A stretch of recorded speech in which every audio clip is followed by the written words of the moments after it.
website by hosts, guests, and call-in listeners or chatters are solely the opinions of the original source who expressed them. They do not necessarily represent the opinions of Revolution Radio and FreedomSlips.com, its staff, or affiliates. You're listening to Revolution Radio, FreedomSlips.com, 100% listener-supported radio, and now we return you to your host.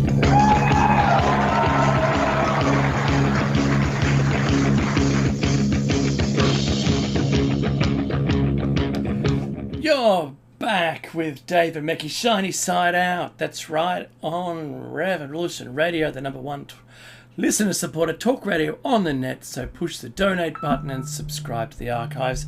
You can do that for free.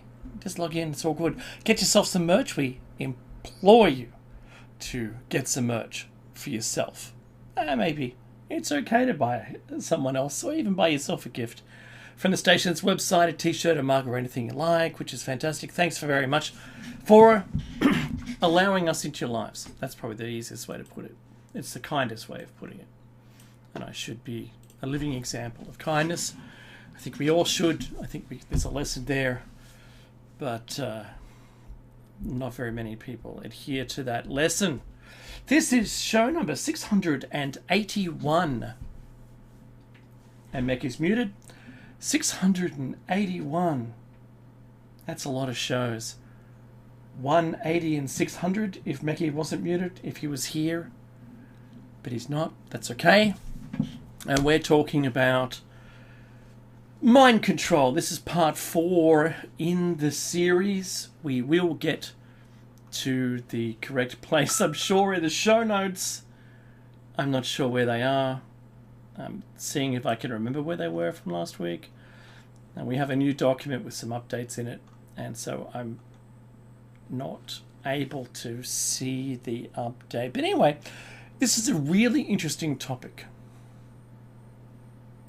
We've spoken in the past about how mind control could have been used, probably was used, records of how it actually was used, by whom, how, and through which mediums. So do catch up the prior 3 episodes of this discussion.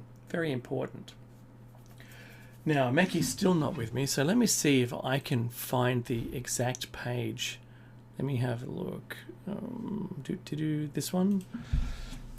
Because this has the page. There he is, 681. Have you got it? Okay, I've updated. I know.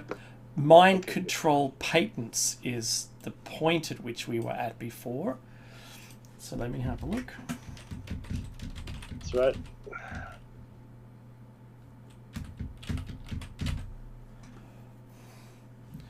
There we go. So I know where we're at. So would you like to take us through that? Just see. I think it's before that. Well, mind control patents is where we ended up. You're correct, but I think if you go and scroll up and find a bit good a page. Oy vey. Because I put that in before that.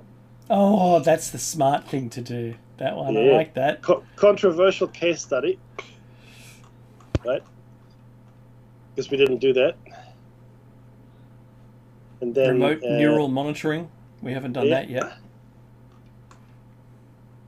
So we finished with MK Ultra, which got us to controversial case study, which is Bryce Taylor. Right? And then after that, brain-to-brain link, mind control, possible, etc. I don't think we did that. There's a whole bunch of stuff there. Scientific research brief, remote neural monitoring. We haven't done that, and that's all new. And then we can do mind control patents. Okay, that's because this is an evolving kind of thing, everybody. This is actually not. Oh, we did brain-to-brain links. We did do that last week. Oh, we did? Yes. Okay, great. In that case, 100%. In that case, we are at brain-to-brain links. Kenodachi. Okay, yeah, we are at Kanadachi, the I can see that. weaponization of our mind. The weaponization of Wi-Fi. You got that? Yes, that's the That's where we October are. 9, 2016. That's where we are, my friend. Yeah. Excellent. I'll make it bigger. I've made a note. Perfect. That does make sense. That's exactly the point where you started the pasting. I can see that now. Correct. And then after that, we got the mind control. But this is stuff, everybody, that is maybe a little bit uncomfortable. Just a word of warning here. Oh, that was the warning you gave in the last show. Yes. So there's stuff here that anyway, we can delve right into it if you like. Do you want to start? Yeah. So this is Kanadachi wrote this. You go ahead, my friend. This is the weaponization of Wi-Fi. Correct. Yep. October 9th, 2016. Growing evidence of a covert usage of Wi-Fi for mind control and termination. The intro. This may sound like a work of science fiction, but I assure you it's not. Before I, that's Ken, begin, I wish to state that I am not a conspiracy theorist.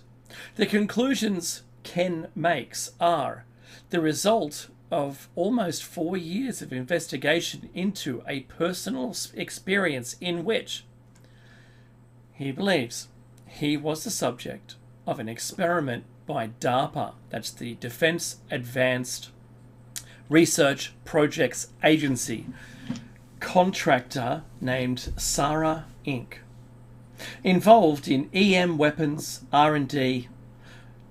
He also believes that there were many more victims of this experiment that we will never know about due to his extensive background, 40 years plus, in computer and related technology. He was able to recognize the threat and defend against it. He then says, I will try in this writing to put things into perspective.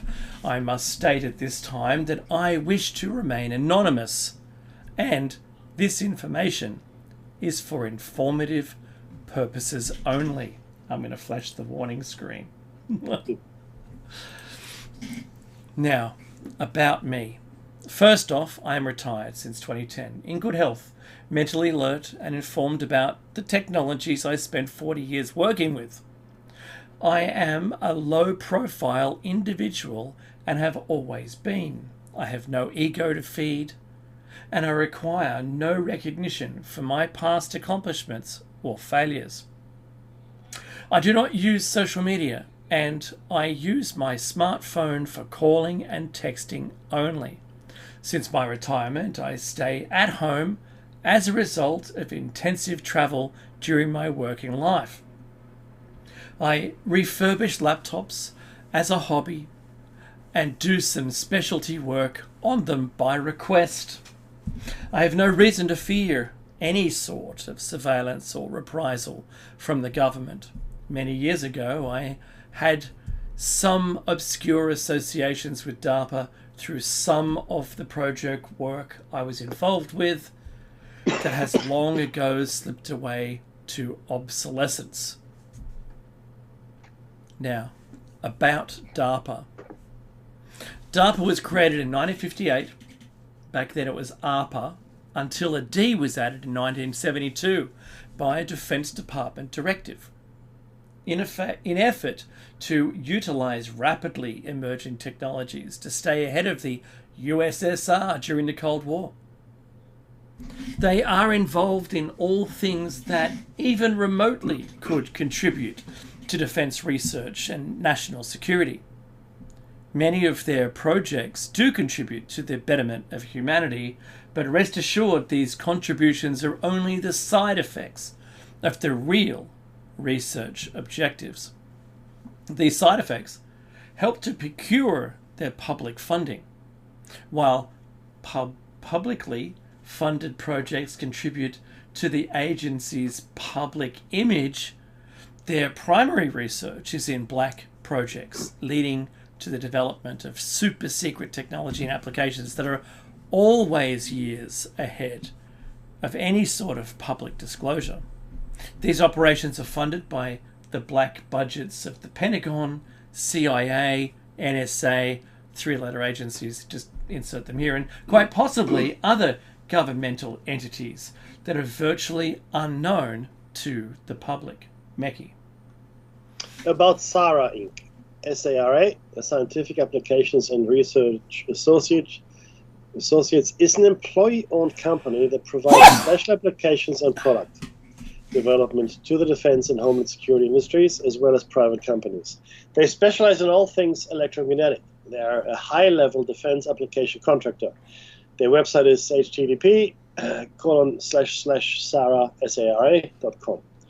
The incident, first week of March 2012, prior to incident. I, the author, started, and when we say I here, this is all quoting from his text, okay? I started the Windows update procedure on 4 laptops with fresh operating systems installations. I have a very high-speed internet and workspace that limits me to 4 machines at a time. This had never been a problem before, but this time all the machines were hung up. There are many things that can affect the update process, but I had all the bases covered. I shut down 3 of the machines now running 1, and to no avail. I then rebooted the single machine to begin the process over, and again, it was the same situation. I then went to the living room where my cable modem and router are located. The Ethernet indicator light on the cable modem was on almost continuously. I thought that possibly the cable modem was hung, or the cable company was doing some work on the system, or some such. I powered down the cable modem and shut down the 1 machine I had running. I turned on my tech computer, and it's his machine, and logged into my router to check further. The log file seemed to indicate that I was under a massive DDoS attack, which is distributed denial of service attack. And if you know anything about anything, you probably have heard of this. This has happened to quite a few companies. I powered up my cable modem. Now, with only my tech computer online, the attack continued, although it was less intense. DDoS attacks are generally directed toward businesses, organizations, media, and government, not home networks. I decided to look at the log more closely. I then noticed a definite repeat pattern, which was not the trademark of a DDoS attack. I then looked up the IP numbers of all addresses involved. To my amazement, they were all government addresses. The lookup showed the following: DOD, NSA, SSA, and IRS. Not going into the technical details of how a DOS attack is initiated, I found it hard to imagine that 4 government systems would have been compromised to install the necessary malware to be used in such an attack. During the following 2 days, this continued at a lesser intensity. I was able to capture the communication with one of my network monitoring utilities and found out that there was a 2-way communication with my machine responding to unique queries. It was a data mining operation of some sort. As I said earlier in this writing, I have no fear of surveillance. However, I resent the interruption in the performance of my network. I then emailed each side's abuse contact. The attack stopped on the 4th day, and I finished the work I was doing on the 4 reconditioned laptops. Last week of March 2012, prelude and incident. My wife is an avid user of Facebook, which has a tendency to clog up a computer with extraneous junk files after a period of time without maintenance. She was on a computer fairly early that Tuesday morning, March 27, 2012, and remarked to me that her machine was extremely slow. I asked if she had used any of the maintenance utilities lately. The answer was, of course, no. I ran the utilities and cleaned out a lot of junk, and all seemed to be okay until she got onto YouTube and videos, and they were difficult to play without interruption. Later in the day, I noticed the internet was very slow, which had never happened before the beginning of that particular month. I blew it off, not wanting to deal with it. The following day, my wife left early to go to work. I grabbed a cup of coffee and sat down in my chair in the living room. Turned on my laptop with the television as well. Approximately 30 minutes after I had sat down, I began feeling very strange. I became soaked with a cold sweat. My heart was racing, and I was slightly dizzy with an excruciating headache. I sat here, or rather there, a few more minutes, taking my pulse, over 150 beats per minute, when I lost count, and feeling worse by the minute. I decided I was having a heart attack. I was probably being stupid by deciding to drive myself to the hospital, even though it is less than half a mile from our condo. I got up, grabbed my car key, my coat, and took off toward the building exit. By the time I exited the building, I was feeling better. I continued to walk to my car, thinking I would still go to the hospital. I reached the car, got in, sat there, and took my pulse again. My pulse was in the normal range at 65 beats per minute. I felt fine. No cold sweat, no more headache. I then drove to the ER parking lot and sat there with the car running, thinking it might come back. I sat there for about 40 minutes and still felt fine. I decided that I would not go into the ER, as they would think I'm just a crazy old man, since nothing was wrong and, it could be a fairly big expense. I then went home, still feeling great. Dave? When I got home, I went into the living room and sat down to contemplate what happened to me and see if I could get some idea from the Mayo Clinic website. I picked up the laptop and ran the web browser, which took over 10 seconds to come upon my homepage. I went to the Mayo site and looked up all the possible symptoms of a heart attack. I continued reading the related on heart attacks. Moving around on the website was very slow. I'd been sitting there for about half an hour and was starting to feel strange again, with the same things happening inside my body. I decided that maybe I should go to the ER after all. I put my coat on, walked out the door, got outside the building exit, and I was feeling better. I walked to my car and stood beside it for a few minutes thinking about what is happening to me. I felt fine again. I thought for a moment that maybe something in the house is making this happen. I knew it could not be a gas leak, as everything in the building is electric. I noticed no odours that would indicate some sort of toxic chemical in the building. While I was standing there, my neighbour, who shares the same living room wall as my condo, walked up by me on the way to his car. We greeted each other and I asked him if he noticed anything inside that was making him feel ill. He told me he has had no problems. I decided I would stay out of the house for a while and see if the symptoms returned, I suppose. I was experiencing would return, that's right. I went to a local restaurant, had something to eat and kill a little time. I was gone about 3 hours before returning home. I still felt fine. Upon returning home, I went to the living room and picked up my laptop to see if I could diagnose why my internet connection was so slow the last couple of days. I started running 3 of my network monitoring utilities, as well as watching the news on TV. After 20 minutes or so, I decided to look at my router logs. I discovered that I was under attack from a single IP address. DOS, not DDoS attack, he thought. I looked up the IP registration and discovered it was a company named SARA Inc. Then I searched for the company website. I was home now for close to a half an hour and I felt the cold sweat starting. I found the SARA Inc. website. Now I was starting to feel really bad.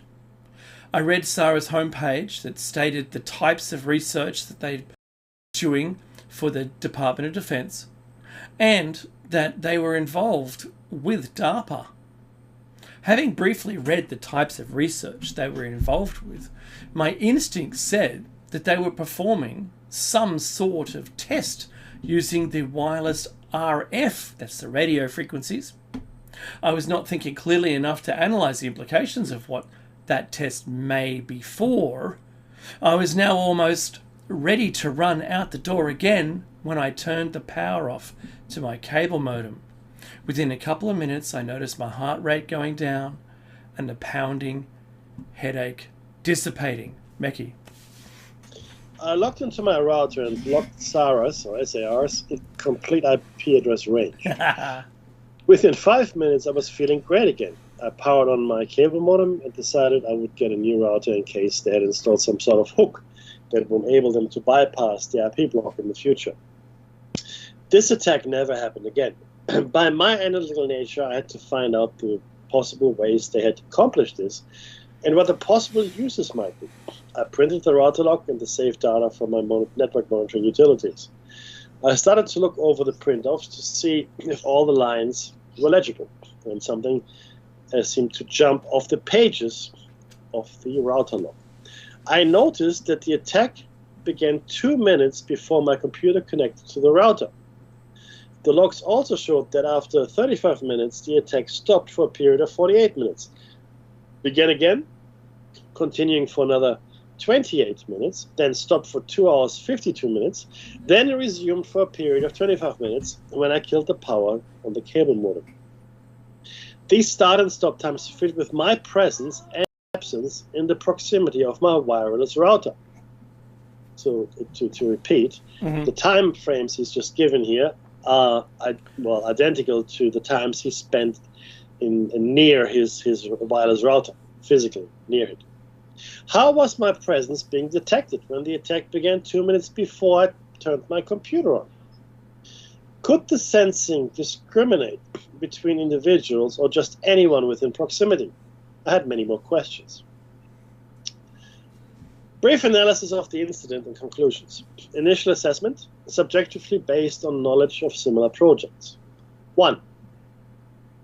SARA is an R&D company with a commission to develop a covert weapon using existing wireless technology for the purpose of sensing, identifying, and killing a targeted individual in such a manner that it would appear to be natural death. That is assassination.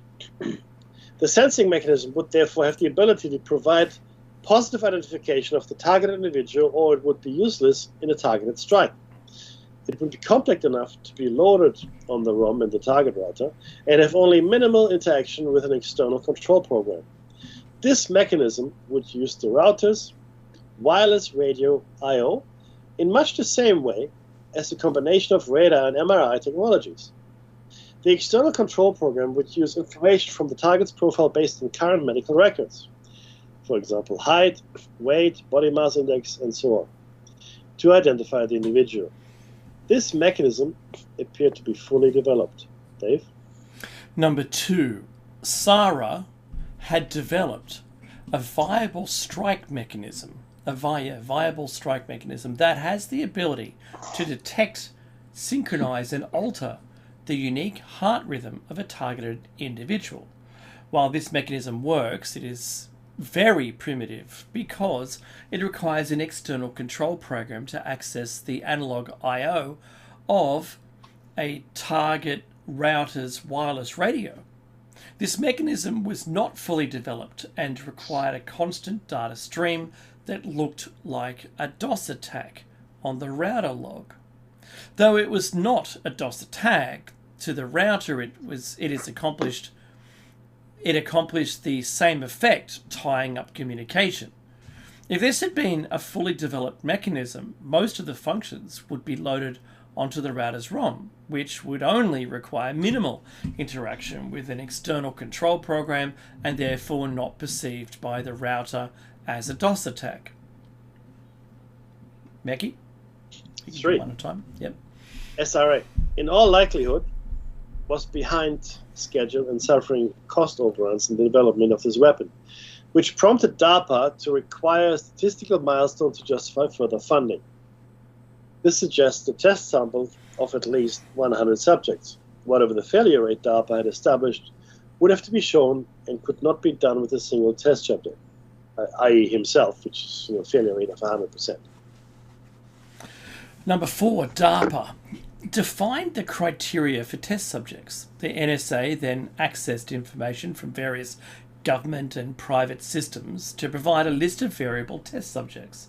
This would be given to SARA as to construct a target's profile to be used in the test. Criteria for test subjects in all likelihood would have been similar to the following: low visibility, different localities, age 62 to 67, excellent health, wireless internet, expendable, no large INS policy, no large bank accounts, no large investments, no active politically, or not active politically, and not active on social media. These criteria would limit the potential for investigation of death beyond a natural cause. Oh, that's interesting. And makes perfect sense, especially if you look at the financial considerations. 5. Information on the success of a target's destruction would be readily available via several sources. For example, obituary, coroner report, and so forth. So, scientific research brief. In my effort to verify in my own mind that my initial assessment was fairly accurate, I began searching research papers that could have contributed to the development of such a weapon. I found many from various academic institutions and tech companies. Looking at little pieces of many studies, I saw how they could be assembled to achieve many technical aspects of my initial assessment. There was also the possibility of developing many other applications with the bits and pieces of information from these studies. This was a long process that I worked on from the time of the incident in March 2012 to November 2013. Since the beginning of 2014, several studies for directly related technologies have hit the scientific and tech journals using the Wi-Fi router to ID an individual, lip read, detect people through walls, and monitor life signs of an individual that has been identified. The purpose of these studies was, of course, to provide applications with benevolent purposes. Yes, these technologies could be used for home security, monitoring the sick or elderly, or integrated into an automated household. They also have many potential weapon and surveillance applications over and above killing a targeted individual. Dave? The conclusion. The use of wireless technologies as a covert weapon system is very real. If this application can monitor, synchronize, and alter a heart rhythm, with modification it could be used to alter brainwaves or other anatomical functions. This is now 2016, and I have concluded that DARPA had a fully functional weapon, as well as some derivatives. By 2013, remember, DARPA is always ahead of any publicly released hints at related technology, which in this case was late 2013. That's amazing. We know since then, I think it was at 2019 or 2020, when they said that Wi-Fi with AI can work as a radar inside the house and track people to a very fine resolution, let me tell you. Do you remember Havana syndrome? Yes, so 100%. The common explanation is directed energy weapons is what causes Havana syndrome. Now, that might very well be the case. But now, because I wasn't aware of this before I found it for our show, but this is a much more elegant solution because you don't need any external equipment. You don't need anyone near the target. Like with the directed energy weapon, you need someone there to operate the machine, more or less. That's true. And it has to be. Now, I don't know. I think directed energy weapons are usually line of sight. So it has to be in proximity. Whereas if you were to use existing Wi-Fi technology to potentially create similar symptoms, and by the way, you should also now think about your home and the soup of electronic interference that you're sitting in and how it makes aren't you we feel. All in proximity to Wi-Fi? Well, it's very Pretty difficult much. not to be. Yeah. Yeah. I mean, most places you go to, certainly in Sydney, in Australia, Wi-Fi is at the stations, like your bus stations, train stations, tram stations, It's in restaurants. Every restaurant will have it. McDonald's has it. Airports, obviously. Every business has it. It's almost Every it's almost, house has it. Yeah.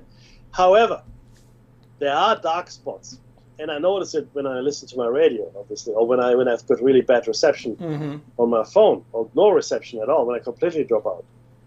Then I know, okay, there's actually nothing happening. So they're really odd places too, Dave, when it happens to me. Like inside of tunnels, you expect.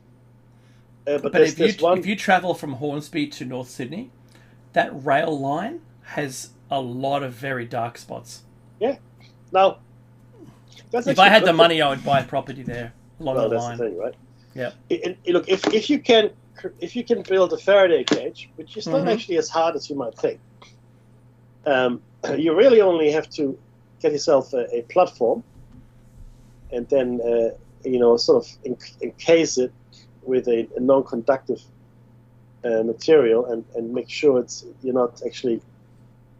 There are no transmission points touching you inside the cage, right? If you can do that, and look, an old water tank is actually good for that.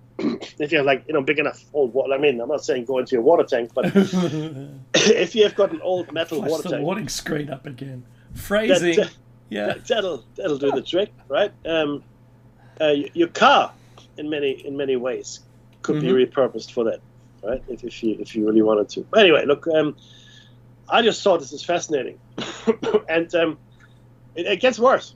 What a shock! The next one is remote neural monitoring, a living nightmare imposed upon innocent people. This is from Kanadachi, he's the editor, and the link here is educateyourself.org, remote neural monitoring, and this was published September 23, 2016.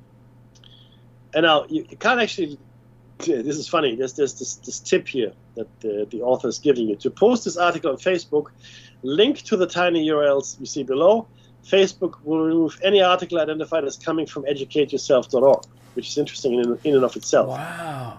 So what I'm going to do here, I'm going to take the tiny URL, I'm going to post it into the chat, and you can go there, or you can post it yourself on Facebook. I'm not going to, because I like to start my car in the morning.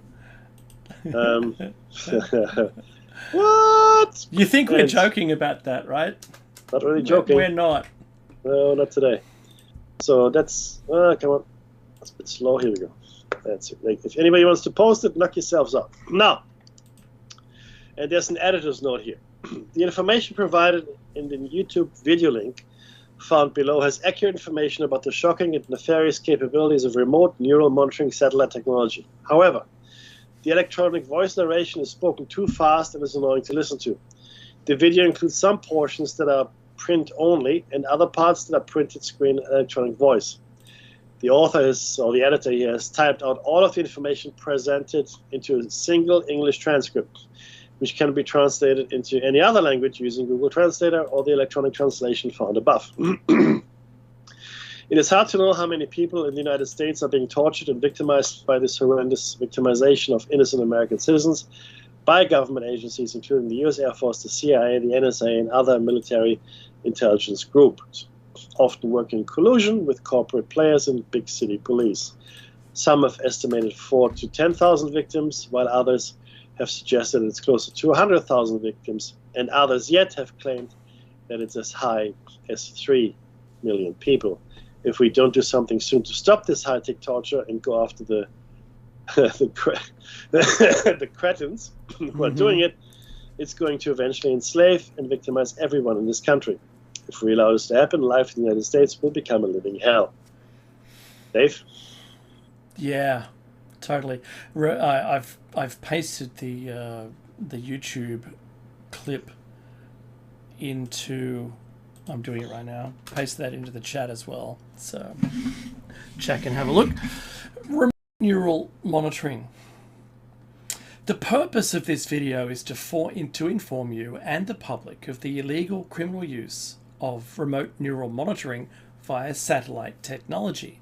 This is being used simultaneously with what is known as organized stalking and harassment to harass and terrorize individuals for years at a time. Remember when Bart had to have the Focusin and he got a little crazy and said, well, you know, when you blink, that's when the satellites have connected with you. It's interesting. The following information was gathered from several trusted sources and victims of illegal criminal use of remote neural monitoring. Technological harassment. Technological harassment refers to the use of technology to view, track, monitor, and or harass a person near or from a distance. The technology may include audio or video surveillance, GPS trackers on vehicles, non-lethal weapons or NLWs, directed energy weapons, DEWs, and satellites using what is known as remote neural monitoring. Remote neural monitoring, the short description has the following capabilities. Is that T-tracking? No, tracking. Just tracking. Tracking is able to lock on to a human being and track that person around. Number 2, mind reading is able to read that the person's mind and give a response, answer, or reply over TV or radio as to what you say or think privately to yourself. Number 3, assaults is able to hit that person with directed energy microwaves and is able to tap into all electronics, TV, radios, police scanners, and computers with voice morphing or synthetic voices, and is able to say things over TVs, radios, and voice, and it says more, clone or copy individual voices and then broadcast those voices over police scanners. This technology can imitate any individual's voice over the TV and respond to what you are thinking or saying in that individual's voice. Did you know, Mickey, a long time ago, back in the 90s, I was asked by a medical professional, do I hear the person on the television answering my question? Really? That's true. That absolutely happened. And I said, I don't know what you're talking about. No is the answer. Because the first question leading into that was, do you feel as though the person on the TV is talking directly to you? Do you know what that's a question for? Oh, yeah, if you're insane. Oh, it was more specifically schizophrenia. Yeah. Yeah, that's right. But That's the second one, the second question though, lines up with this. Yes, absolutely. But as soon as you say yes, oh, Mr. Danger, why don't you come with us just for a little bit? It's just for your own good. You have one of those wrap-around jackets. They're really good. They do up at the back. That's it. Just plus it's nice and padded. Plus you can't hurt yourself, and you can leave anytime you want. Yeah. Or more to the point, you can leave anytime you want when we think you're ready to leave. The red pill stopped me from screaming. I know, right? So, Meki, tell us about the capabilities of the remote neural monitoring. Thought mind reading. Reading of thoughts remotely. 1. Vision. See as through a camera, through the victim's eyes to see what the victim is seeing. 2. Hearing. Ability to hear and pick up what the victim is hearing. This is how illegal criminal human trafficking and racketeering operations are being criminally run with the remote neural monitoring technology to profit off of unwary and unsuspecting victims. 3. Speaking. Remote neural monitoring has the ability to speak to the individual being targeted through speech-voice morphing and the interjections of speech into TVs, stereos, radios, scanners, and cellular phones. Just to pause for a second to Dave's point, it's one of the signs of schizophrenia when you start hearing voices, right? Or when your TV starts talking to you. Now, think for a second here, right? There's tech out there, it seems, that may be able to do that. How many people would have been driven mad with this? Totally. Mm-hmm. And maybe even to suicide or other thing. I mean, who knows? I mean, if that tech exists, just think for a second of the implications. 4, speech and speaking. ability to speak to the victim through the air or send or broadcast voices or whispers around the target that it can appear to come from nowhere. 5. Directed energy assaults from the remote neural monitoring satellite technology that may come in the form of shocks, jolts, jars, jabs, pokes, taps, stings, and burns. Now, who is operating a whole bunch of satellites and is putting them more and more into orbit? There's somebody. It doesn't ring a bell. Some guy. Yeah, one of the richest guys in the world, maybe? It could be the richest, yeah. Control of sleep patterns, number 6. Sleep deprivation done by directed energy assaults from satellite technology. 7. Computer-to-brain interface control and communication. Does that sound familiar? It does.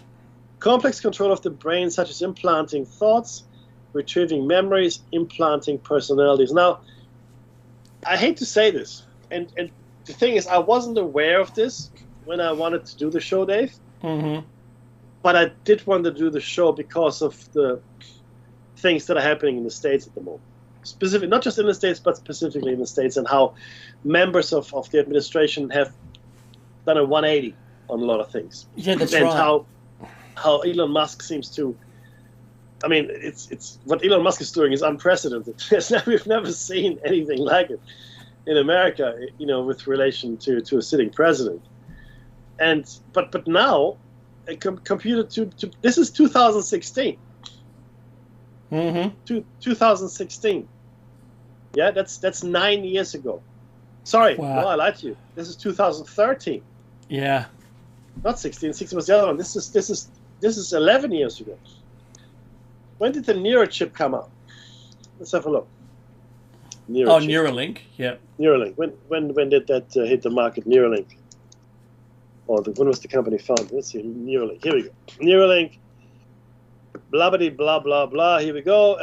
Interface. Yeah. Well, Neuralink, a new technology company, co-founder of Elon Musk, is developing implantable brain-computer interfaces to restore autonomy. All the good things. It's doing all the good things. That's right.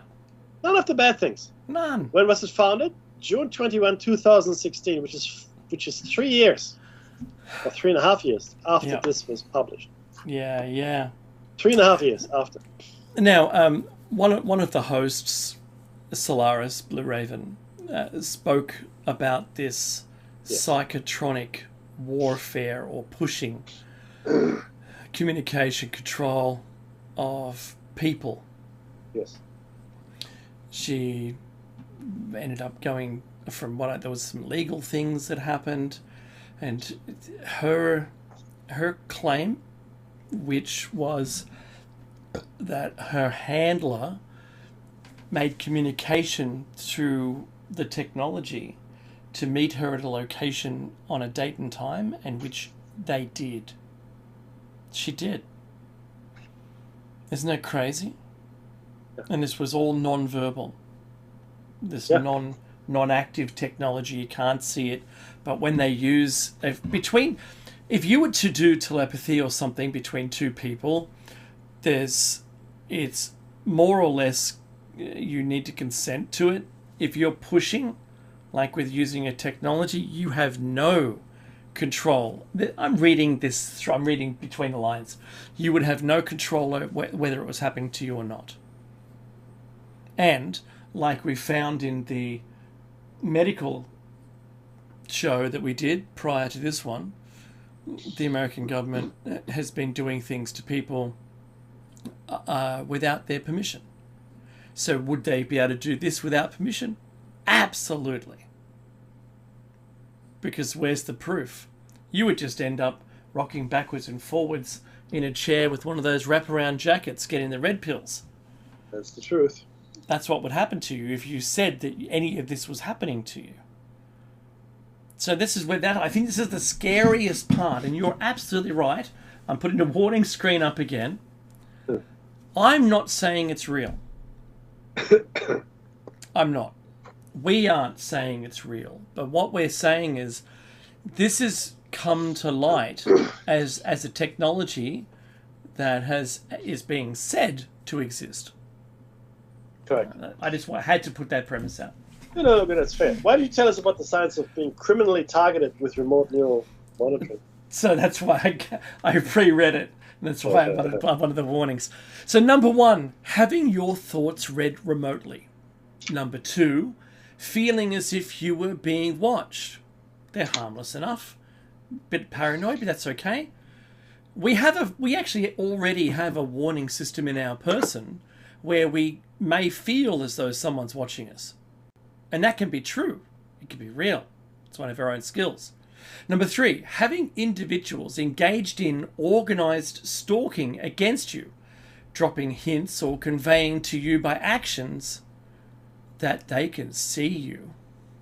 Number 4, being targeted with organised stalking while you were being targeted with remote neural monitoring satellite technology. Organised stalking usually involves electronic technological harassment of some form that is going on at the same time, either ground or satellite based. Number 5, electronic disturbances within your home, which may include thumping or popping noises on walls, TVs or appliances. Number 6, light bulbs and TVs flickering. Number 7, microwave hearing, also known as voice to skull, V2K, which includes being forced to listen to audio harassments or voices, symptoms that mimic and appear to be mental illness but is not mental illness. Number 7 here, microwave hearing or the V2K, was deployed by Bill Gates in his house to guests who filled in a questionnaire before attending the premises, so that you could put down the songs you like to listen to, and it would like beamform to you, and you would hear that music in your head. No one else could hear it. Yep. That's a real thing. Number 8, persistent loud ringing in the ears, what is known as silent sound, fake tinnitus. This is common and frequently reported by targets of victims and victims of organised stalking. Number 9, hearing tones or tone bursts in the ears that may last anywhere from 5 to 10 seconds that may change in volume and pitch. Number 10, transmission of specific commands into the subconscious mind. Number 11, visual disturbances, visual hallucinations.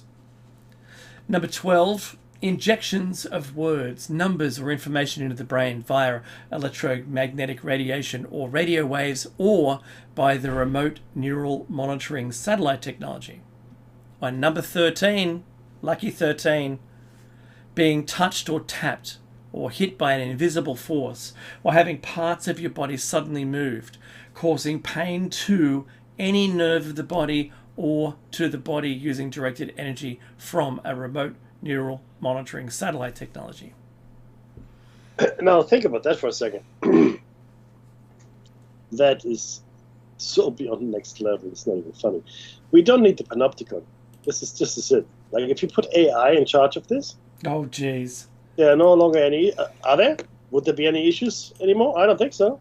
I think the parasites would be very happy. Now the thing is this, though, right? There are still things you can do against it, and wearing a tinfoil hat is not it. Okay, don't wear a tinfoil hat. Get a Faraday cage if you can, or minimize your exposure to electromagnetic radiation whenever you can, wherever you can. Getting harder, getting a lot harder these days. I get that, but you could. And, it's funny enough that what the administration in the United States did. They're shutting down the park. Well, they haven't shut down the park service, but they have reduced the staff numbers significantly. I think that's right. There are two reasons. One is, they want to develop the parks. That's number one. Mm-hmm. And with that would be, I guess, if there aren't any ranges, then the parks wouldn't be looked after properly, and then they have an argument to develop the parks, right? But secondly, a lot of the parklands, especially in the States, are enormous. In Australia, too. You can be free from any kind of electromagnetic radiation, even satellite targeting, because the Australian outback Certainly, the American national parks, Amazon, the Sahel zone in Africa, and large swaths of Siberia are completely free of this noise. So you can still find these places if you want to. Getting harder though, by the minute. It is getting harder, and the amount of satellites now projecting down onto the ground from up there means that unless you've dug yourself some kind of underground bunker in a Faraday cage, you're going to be hard pressed to escape it. Yeah, and look at Starlink. I mean, there are more and more satellites going up all the time. It's right. Ridiculous. Right? But it's a thing. It's happening, right? So you can't escape it. It's a reality, and just be warned, right? And it's a good idea to minimize your own exposure, your kids' exposure, etc. Right, which brings us, and this is the scary bit, remote manipulation of human behavior. And this is really where it sort of becomes important to our show arc here, right? And I think we'll just get through this one. Thoughts or actions. 1, hearing voices or whispers that appear to come from different rooms of your home or outside of your home. This is done by the remote neural monitoring. 2, hearing voices or speech interjected into your TV, police scanner, or car radio that corresponds to what you're thinking or saying privately to yourself. 3, strangers or family members engaged in organized stalking against the victim, repeating, relaying, or parroting back private things that you thought, did, or said while alone or in private, using directed conversation. The individuals engaged in the organized stalking are being criminally given pieces and excerpts of the target's and victim's thought process to repeat or parrot back to the victim as constant harassment and psychological warfare. The remote neural monitoring is being used simultaneously with organized stalking to target, harass, and terrorize individuals by using the target and victim's thoughts, evoked thought potentials, brainwaves to direct and coordinate organized stalking criminal harassment activities against the target and victim. Example: if the victim is thinking of white, snowy weather on a day that it is not snowing, the criminal or criminal organizers who have been given illegal criminal access to the illegal thought reading logs by means of cell phone or computer logs is intentionally coordinating the organized stalking groups to flood the victim's area, coordinated white vehicles to psychologically harass and terrorize the targeted victim. This psychological terrorist tactic is being done with any color, shape, numbers, themes, or wholly symbolic actions, gestures, and so on. Don't know if we can do the rest. Try. Oh, he's saying for me to do it? Yep. A remote neural monitoring quotes. Here's a quote. I know from first-hand experience that remote neural monitoring is a reality. I have witnessed the operational capabilities of this technology, and they were later verified by an acquaintance. These aren't our quotes, these are quotes. Another one. Along with mind reading, one of the most bizarre uses of a satellite is to physically assault someone. An electronic satellite beam, using far less energy than needed to blast nuclear missiles in flight, can slap or bludgeon someone on Earth. A satellite beam can also be locked down onto a human target, with a victim being unable to evade the menace by running around or driving around, and can cause harm through application of pressure on, for example, one's head. Citizens, another quote, are being illegally interrogated within their own homes without ever being charged with a crime, as their Fourth Amendment rights are completely denied them. In the United States alone, thousands of people have already come forward to describe this technology and how it is being used to both illegally spy on them, while also manipulating their thoughts as they are targeted for non-consensual human experimentation. And the last quote, famous neuroscientist warns that remote neural monitoring equipment is far from being science fiction and can be used for control of behavior and brainwashing. Crowd goes wild. And now think about the current situation in that context. Right? Know, now right? we're going to get, there's more, obviously, next week. And I might even extend it a bit further, because there are a few things I didn't deliberately put in here, but I might now. So I'll send you an updated. He's warmed the bath. There's going to be more. It's going to get hotter. But well, you know, if Depends. Maybe. I don't know yet. Maybe. But certainly, it is a very dire. Even if only 1% of any of this is true, 1%, it would cause, in my opinion, it should cause massive consternation and upset in the general population, because if somebody is manipulating your thoughts and your behaviors, I mean, the Nazis could only dream about this, right? And there's the music. And don't forget, if it's happening to you, don't tell anyone, because you'll end up just disappearing from society.